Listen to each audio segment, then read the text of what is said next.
This is a very, very, very interesting transit that we're seeing with Mercury. Oh man, I love YouTube lighting, fantastic. Anyways, I love this is a very interesting transit we're undergoing.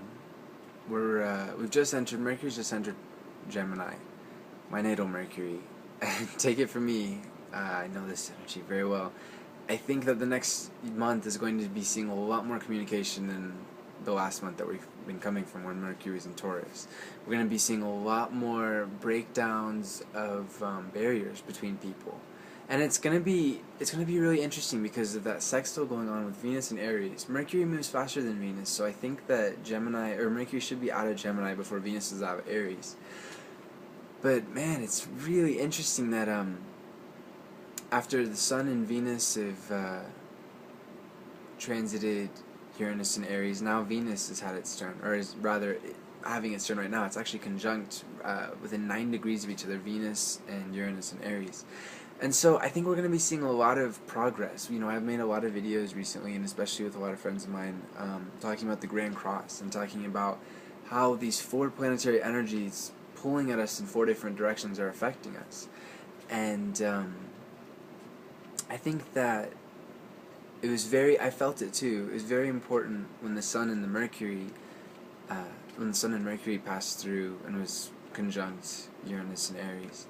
And now that Venus is having its turn, I think that, ironically, for all the ego inherent in those energies, especially in Venus and Aries, I think that we'll be seeing a lot more breakthroughs in world peace. Yes, I think there will be a lot more aggression and ego and whatnot. And I think that needs to happen actually for the breakthroughs to happen, because once we have exhausted all that ego energy, then we can rebuild.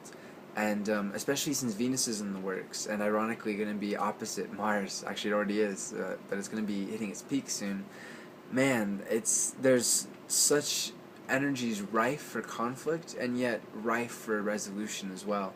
Jupiter in Cancer has a really nice stabilizing, tenderizing, making us all a little bit more sympathetic influence in this case. And especially with Mercury now in Gemini, I think that communications are going to be a lot clearer between people. I think that, I certainly hope, but I really do think that we're going to be seeing a lot more progress in the next month with our world, and seeing it grow in ways that we've never seen it grow before. Uranus is so crucial, like I say in so many videos, being one of the planets of the next cosmological cycle, next 2,000 years. And it's been very monumental with Sun and Mercury crossing that transit. Now that Venus is there, I'm really encouraged by that, and especially with that sextile to Mercury in Gemini. We'll be hitting Sun in Gemini in about a week and a half, so that should add a lot more freedom to the mix, a lot more breaking down of barriers, a lot more communication, and it should be very interesting. Something else to note is we have a full moon coming up very soon. We're in, I think, just past second quarter. Moon is just entering Virgo as the making of this video. And we have a full moon in Scorpio. Ooh, man. Full moons are already very emotional affairs, but when it's in Scorpio, that's pretty much, in a lot of ways, the most emotional time out of the entire year. Full moon is already very much activating our irrational subjective sides, and moon in Scorpio is all about the irrational subjective sides.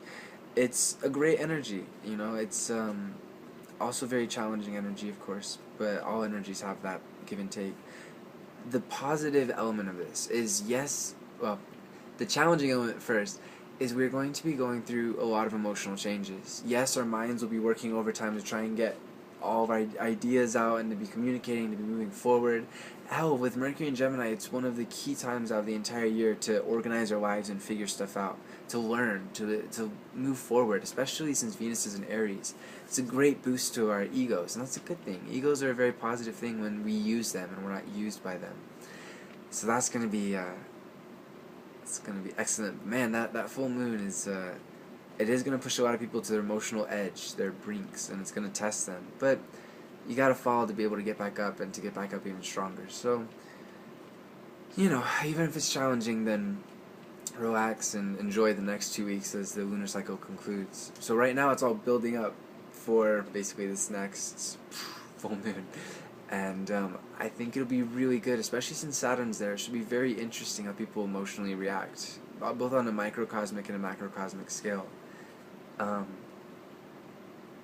how's that going to manifest? I would imagine that a lot of people would have they're going to face some of their biggest frustrations in life, some of their biggest obstacles. Whenever Saturn's involved, man, it's a big limit, a big limitation. But at the same time, it's not limitation just for the sake of torturing us or for us to suffer or anything. It's limitation so that we learn something, so that we really progress, we move forward. Since Saturn's been in Scorpio for the last, I want to say, a year and a half or so, and will be for the next about year, we've all been facing our emotional demons. We've all been going deep inside and cleaning up whatever mess we need to be cleaned up emotionally.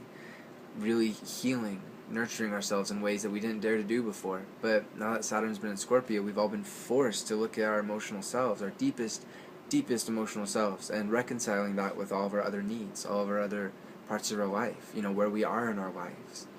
We're getting rid of emotions that served us before but don't serve us anymore, and we're learning to gain new emotions that can help us move forward. So I think the full moon is going to be really helpful with this. I think it's going to be a very healing affair. I think it's going to be very frustrating, certainly with Venus and Aries.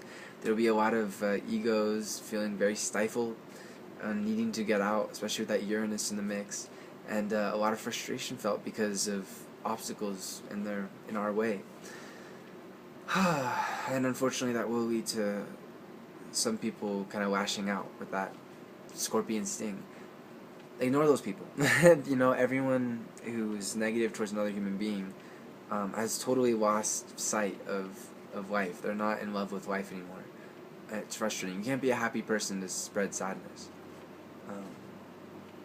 So ignore those people. Don't fall for the ego traps. Now that Venus is in Aries, it's going to be all too easy, and especially with Mercury and Gemini, it'll be all too easy to get our minds involved into stuff that we don't need to get involved with. So if people are frustrating you or whatever, don't get attached too much. Be free from the situation.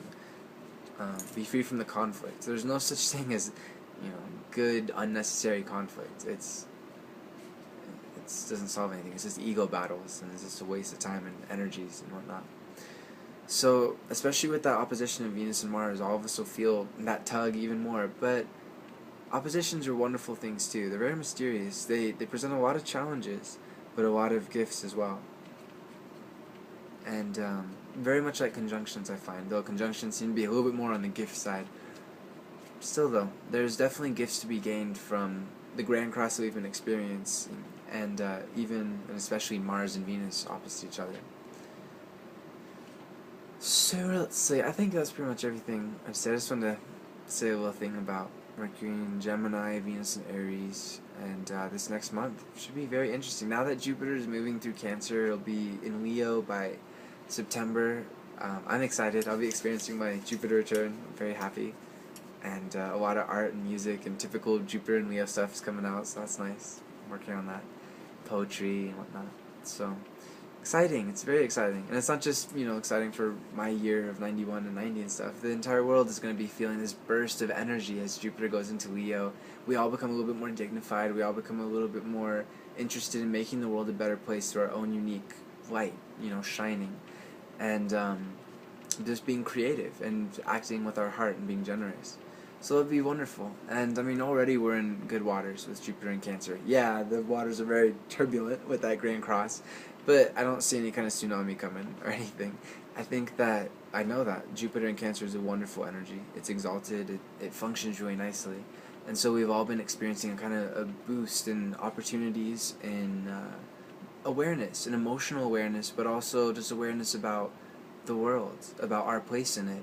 I think we've all faced some of the clannish type energies of Cancer and kind of had to face ourselves saying, can I really be happy and live in an us versus them world? Is my family only this group of human beings?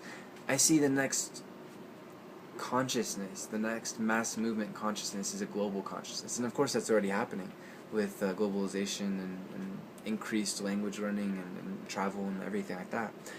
But that will be a very different world, a much more peaceful world indeed, when we all, from every single continent, every single country, every single creed, finally come together and realize a very simple fact that we are all human beings, first of all, and we're all on the same damn planet. So that makes us more family than anything else, really. And not to mention we're the same species. So I hope so. I hope we continue to foster this, but I know we will, honestly. With Jupiter in Cancer, things have been moving sweetly, and it's still in Cancer for a couple more months.